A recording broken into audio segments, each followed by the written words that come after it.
दोस्तों, क्या आप लोग जानते हैं कि बिस्कुट के ऊपर ये छोटे छोटे होल्स किस वजह से होते हैं? क्या आप लोगों को ये पता है कि दुनिया का सबसे महंगा लैपटॉप कितने का है और इसकी प्राइस कितनी है? और क्या आप लोगों को ये पता है बगैर हाथ लगाए गिलास को किस तरह से उठाया जा सकता है?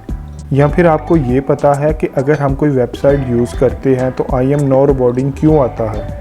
इन सारी इंटरेस्टिंग और इंटरटेनमेंट से भरी बातों का जवाब आज की इस वीडियो में आपको मिलेगा, लिहाजा वीडियो को लास्ट तक ज़रूर वॉच करें और साथ ही साथ चैनल को सब्सक्राइब ज़रूर करें और इसके साथ मौजूद बेल आइकन को ज़रूर प्रेस करें ताकि इसी तरह इंटरटेनमेंट से मबनी वीडियोस के नोटिफिकेशन आपको बर वक्त पहुँच सके। दोस्तों, क्या आप लोग जानते हैं कि दुनिया का सबसे महंगा तरीन लैपटॉप कौन सा है?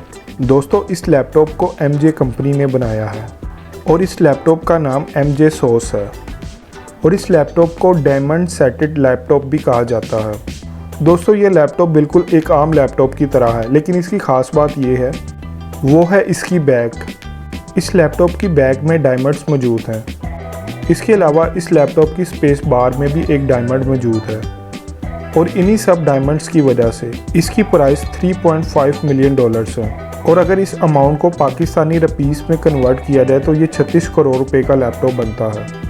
दोस्तों, अब बात करते हैं बिस्किट की। क्या आप लोग जानते हैं कि बिस्किट में छोटे छोटे होल्स क्यों बनाए जाते हैं? क्या इन होल्स की वजह से बिस्किट में कोई फ़र्क पड़ता है? अगर आप लोग ये समझते हैं कि इन होल्स की वजह से बिस्किट की खूबसूरती में इजाफा होता है तो शायद आप लोग गलत सोचते हैं, जबकि ऐसे होल्स बिस्किट को क्रंची और अच्छे से तैयार करने में मदद देते हैं। फैक्ट्री में बिस्किट को शेप में काटने के बाद एक मशीन की मदद से होल्स किए जाते हैं। उसके बाद ये बिस्किट को बेक कराने के लिए भेजा जाता है, क्योंकि होल्स की वजह से अंदर से और बाहर से सही तरह बेक हो जाते हैं और कहीं से भी ये बिस्किट कच्चे नहीं रहते। क्योंकि अगर आपकी पैकिंग में या कच्चे या क्रंची से बगैर बिस्किट आपको मिलेंगे तो आप वो कभी भी खाना पसंद नहीं करेंगे। इसके अलावा ये होल्स एक जैसी शेप रखने में भी मदद देते हैं।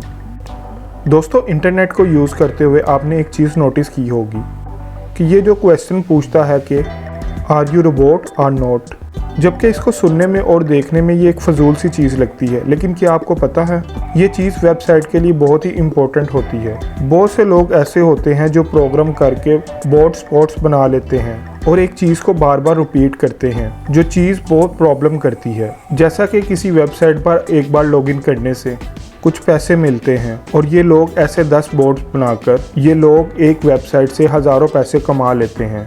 इस सिचुएशन में उस वेबसाइट को और कंपनी को नुकसान होता है। इस चीज़ से बचने के लिए ये वेबसाइट डी कैप्चर की ऑप्शन देती है, जो कि हर बार न्यू कोड से बना होता है और एक ही प्रोग्राम से इसको रन किया जाता है।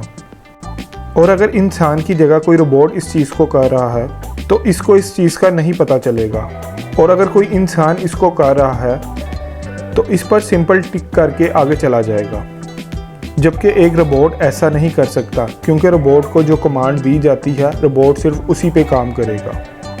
दोस्तों, क्या आप लोग जानते हैं कि जापान में एक ऐसा होटल भी मौजूद है जहां फ्री में खाना और फ्री में रिहाइश दी जाती है और जब तक आप लोग चाहें उस होटल में फ्री तक रह सकते हैं और यहाँ पर $1 से ये सब कुछ लिया जा सकता है।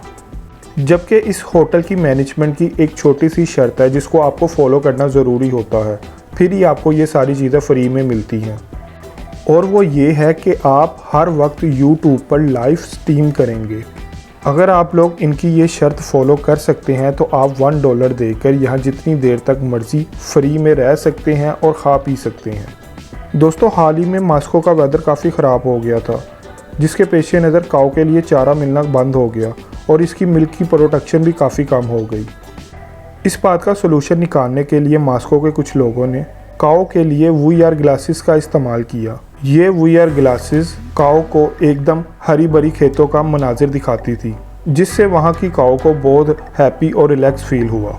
और मज़े की बात यह है कि ये सब कुछ करने के बाद काऊ के मिल्क में एक हैरत अंगेज़ इजाफा देखने को मिला और वहाँ की काऊ ने पहले से ज़्यादा मिल्क देना शुरू कर दिया। और लास्ट में दोस्तों, आपको एक ऐसी स्टोरी बताता हूँ जो आपकी प्रैक्टिकल लाइफ में आपके लिए बहुत हेल्पफुल साबित होगी। एक आदमी एक जगह इंटरव्यू देने गया। डेस्क पर 13 लोग मौजूद थे। बोर्ड ने उस शख्स से काफ़ी सारे सवालात किए और उसकी डिग्रीज देखने के बाद उससे फाइनल एक चीज़ पूछी। बोट ने उससे पूछा कि टेबल पर जो गिलास है इसको बगैर हाथ लगाए उठाकर दिखाओ। इस सवाल के जवाब पर उस आदमी ने कहा, मुझे तो कोई गिलास नज़र नहीं आ रहा। बोट वालों ने कहा कि तुम्हारे सामने एक गिलास मौजूद है, इसको उठाओ। तो उस आदमी ने फिर जवाब दिया कि यहाँ कोई गिलास मौजूद नहीं है, जबकि मुझे तो यहाँ कुछ भी नज़र नहीं आ रहा। जिस पर बोट के मेंबरान ने कहा, हमें तो ये गिलास नज़र आ रहा है, तुम्हें क्यों नहीं नज़र आ रहा। जिस पर उस शख्स ने फिर यही जवाब दिया कि यहाँ कोई गिलास मौजूद नहीं है, अगर होता तो मुझे ज़रूर नज़र आता। इसका ये जवाब सुनने के बाद बोट के एक मेंबर ने गुस्से से वो गिलास उठाया और उसे कहा कि क्या तुम अंधे हो, तुम्हें ये गिलास नज़र नहीं आ रहा। और बाकी के बोट मेंबर इस पर हंसने लगे। तो इंटरव्यू पर्सन ने जवाब दिया कि मैंने गिलास को बगैर हाथ लगाए उठा लिया, थैंक यू। दोस्तों, ये थी आज की वीडियो। उम्मीद करूँगा आज की वीडियो भी आपको पसंद आई होगी।